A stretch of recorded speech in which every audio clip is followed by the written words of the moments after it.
Good morning guys. Ayan, nandito tayo ngayon sa may Paliparan Molino Road, Molino Paliparan Road. Ayan, para eksakto yung natin. So good morning. Ayan, welcome sa channel namin, Wallace TV. So bago lang kayo sa channel namin, umpisahan ko na nanya namin kayo mag-like, share, and subscribe. Please subscribe guys. So andito tayo ngayon sa daan ng Molino Paliparan Road. Tapos nabalitaan nyo na ba yung Villar City? So binuksan si Villar City, yung daanan niya binuksan kailan ba ito binuksan na? Basta ito, binuksan last month. So inopen siya sa public. Kaya nagkaroon tayo ng mga alternatibong daan.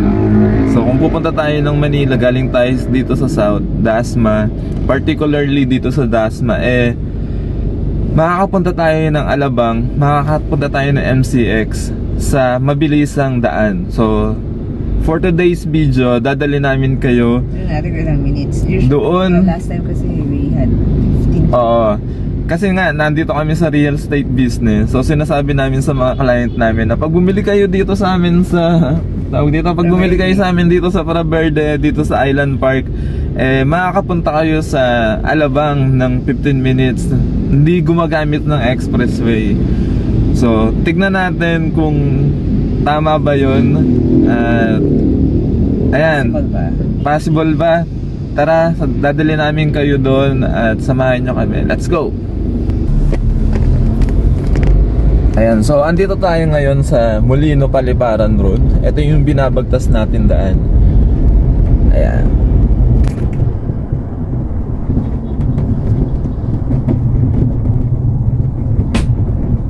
So kung itutuloy-tuloy mo tong Molino Paliparan Road na to, ang diretso neto, ayun nga, Molino Bacoor.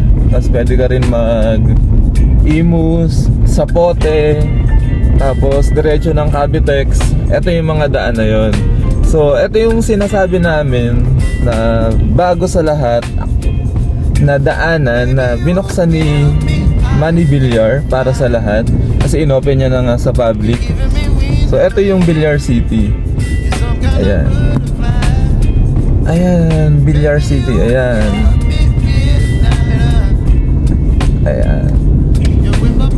So, ang entry neto guys, ayan, Villar City. So, ang entry neto guys, dito sa may Salawag, Dasmariñas.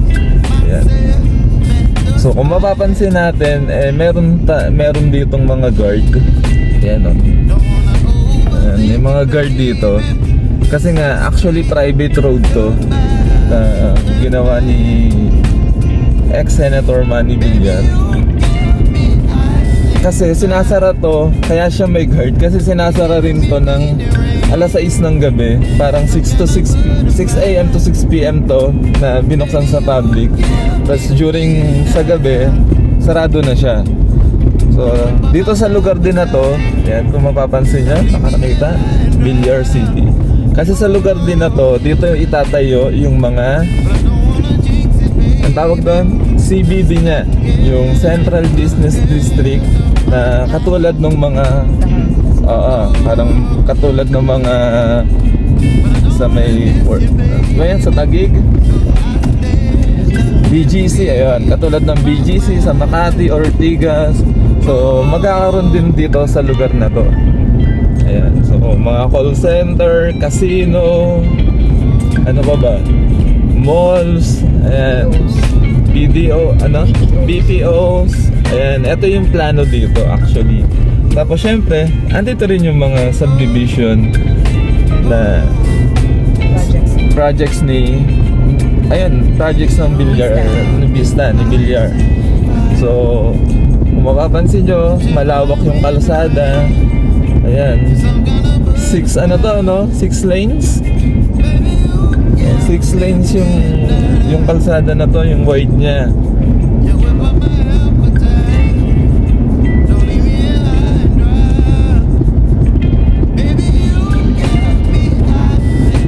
Ayan, Central Business District. Ayan, Central Business District. So, dito nga itatayo yung mga businesses na ayun nga, katulad sa Ortigas, sa Makati, sa BGC. Eto siya. Dito sa lugar na to. Actually, part siya ng yun nga, yung Villar City na ilang hectares yan lang? 100. Parang 3,000. Oh, ang laki nun eh, sobra eh. Kasi ang sinasakop niya na bayan Las Piñas, Bacoor, Dasmariñas. Ayun eh, no? Kaya ganun kalaki guys eh. Pinagduktong-duktong niya yung mga bayan na to para talagang maging accessible at maging mabilisan. Siyempre, ang pagunlad ng isang bayan, ang pagunlad ng isang bansa, nakasalalay kung ano yung kalsada na meron.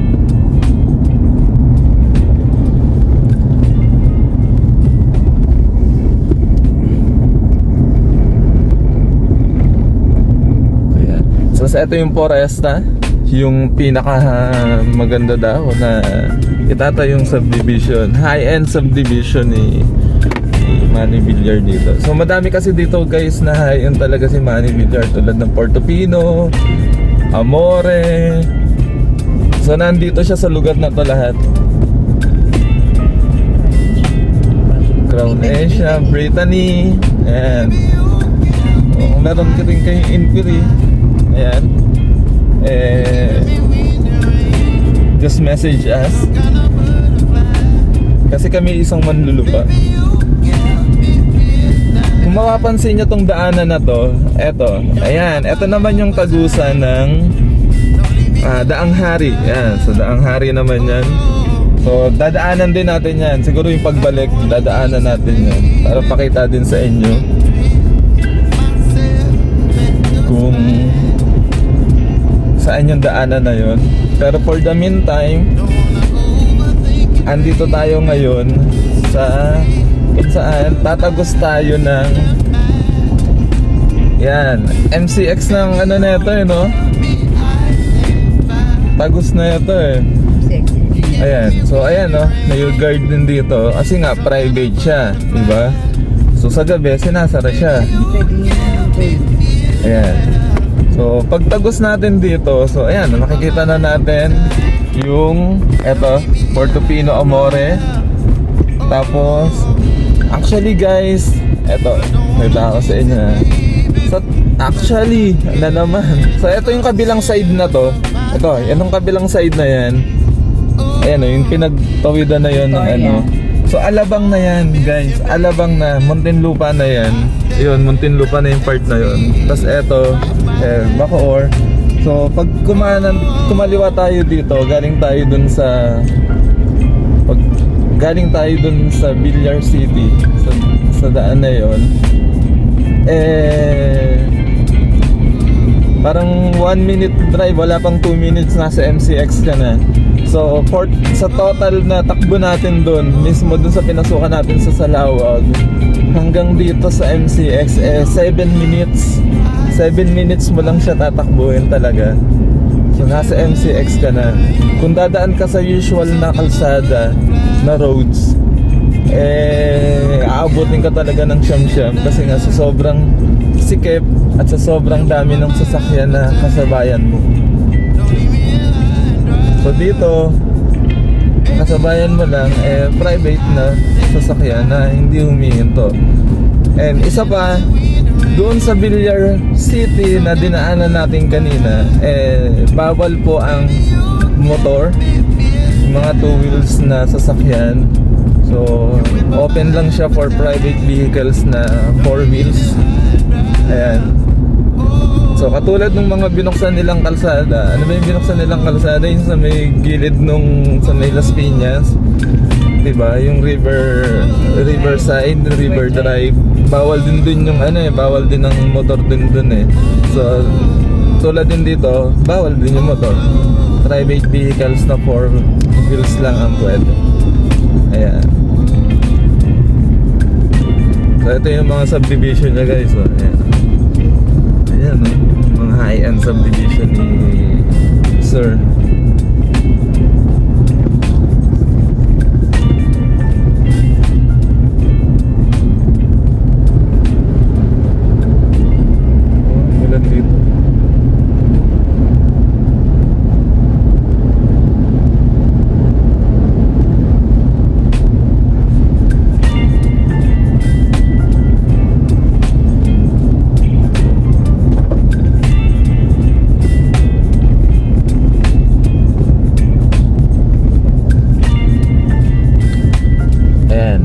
So eto na, nandito na tayo sa may circle ng ng MCX. So, didiretsuhin natin yung doon. Didiretsuhin natin, ito yung Ibiya. Tapos, ayan na.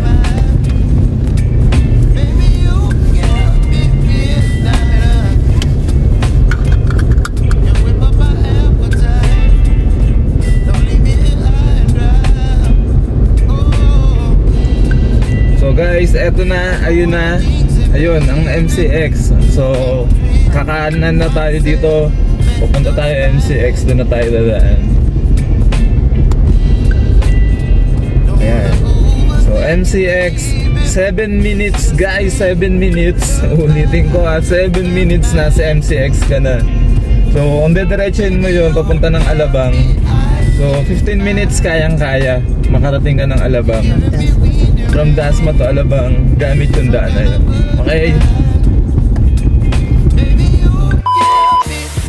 Guys, dito tayo nang galing dito tayo nang galing sa Daang Hari. So ito na yung nakikita natin. Ito na yung malaking Villar City. Ayun o, Villar City. So kakaliwa na tayo dito. Dito naman tayo magagaling. Kakaliwa tayo dito sa stoplight na to. Kapag tinumbok mo to, Molino Boulevard.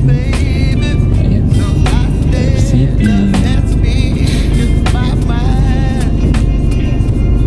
Pinaganda na talaga tong lugar na to eh. Pinaganda na talaga ni Sir Manny, ex-Senator Manny Jr.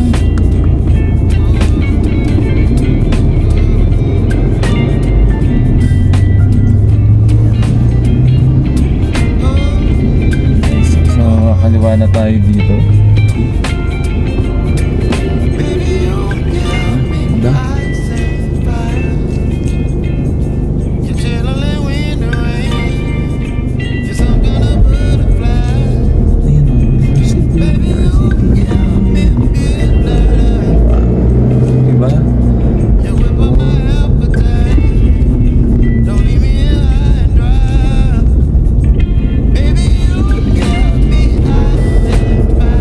Open from 6 a.m. to 6 p.m. for private vehicles use. Private vehicles lang pwedeng dumaan. Yun nga, katulad ng sinabi namin kanina, na pinaikli lang talaga nito yung biyahe.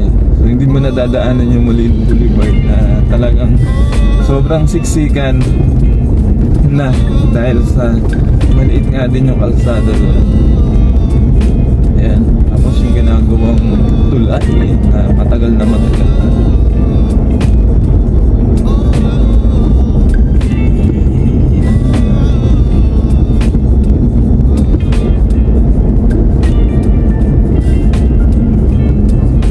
In-open niya to para rin ma-promote yung binibenta niyang mga properties. So kung interested din kayong bumili ng mga properties, actually hanggang ano to guys, hanggang Dasma to. Itong daan na to na Villar City hanggang sa Dasma to na in-open.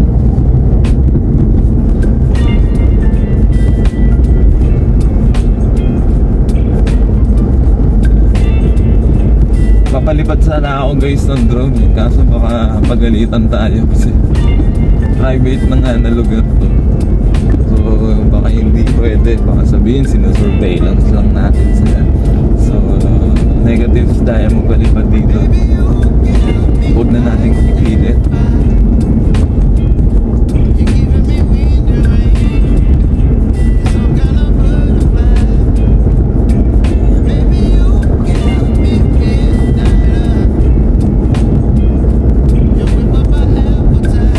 Takbo natin guys, 60 lang. Eksaktong 60. Then parang yung mga kasabayan din natin, ganun din naman yung takbuhan nila. Hindi sila nagmamadali at hindi sila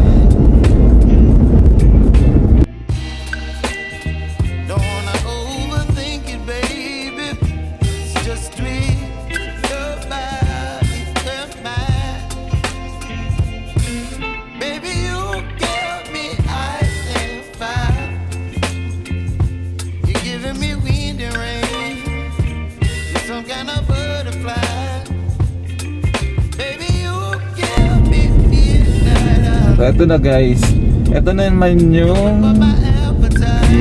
pag kumaliwa ka, siyempre papunta na ng Alabang. Pag kumanan ka naman, eto na yung papunta ng Dasmariñas at Salawag, Dasmariñas. So dito tayo ulit. Guys, ilang minuto lang nandito na tayo sa may Salawag. So parang kumipid tayo talaga ng less ng mga 45 minutes. Ganun kalaki yung tinipid natin sa pag-konsumo ng pagtakbo dito. So, pwede na nating samantalahin ang pagdaan dito habang pinapayagan pa nila. Kasi man, yeah.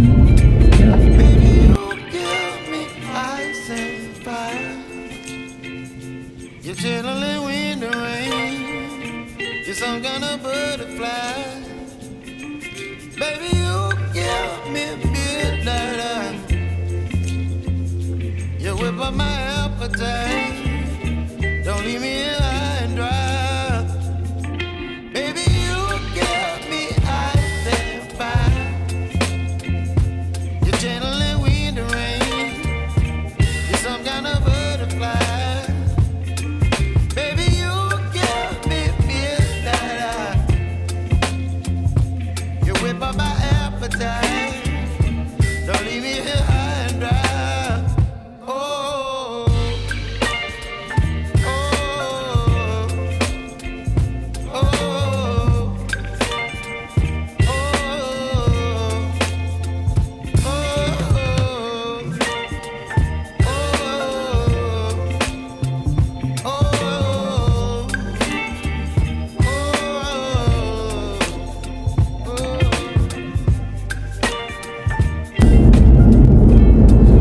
Ulitin ko guys, ang pagdaan dito 6 AM to 6 PM lamang. Bawal ang motor, bawal ang two wheels, tsaka private vehicles lang yung pinapayagan nilang dumaan dito. Kaya meron pa rin mga guard kasi yun nga, may mga restriction. Tapos isa pa, isa pa. So paglabas natin dito sa may Salawag, yan, kung makikita nyo, pag diretso nyo to, ayan yung daan, ayun o. Ayan, yung daan na yan, papunta yan ng yung gagawing UP Cavite. So, dyan siya itatayo, University of the Philippines, Cavite Campus. Ayan, dyan siya itatayo. So, dyan ang daanan papunta ng UP Cavite. So, part pa rin siya ng Villar City. Ayun. So ayan guys, naipakita ko na sa inyo yung bagong bukas na Villar City na alternatibong daan. Pwede natin gamitin talaga na kung magbabiyahe tayo, papunta tayo Maynila. Kung galing naman tayo Maynila tapos mag-NCX tayo, punta tayo ng Dasmariñas. So pwede natin siyang gamitin yung alternatibong daan na to. So tatandaan lang natin yung mga restriction niya. 6 AM to 6 PM lang siya bukas. Then bawal po ang motor, private vehicles only. Okay, ayan, salamat sa panonood guys. At nawa nakatulong yung video nito, yung munting video nito. At yun nga, please subscribe, like, and share na rin sa ating munting channel. Konting subscribe lang naman. Okay, thank you. Salamat sa panonood. And hanggang sa muli, ride safe everyone.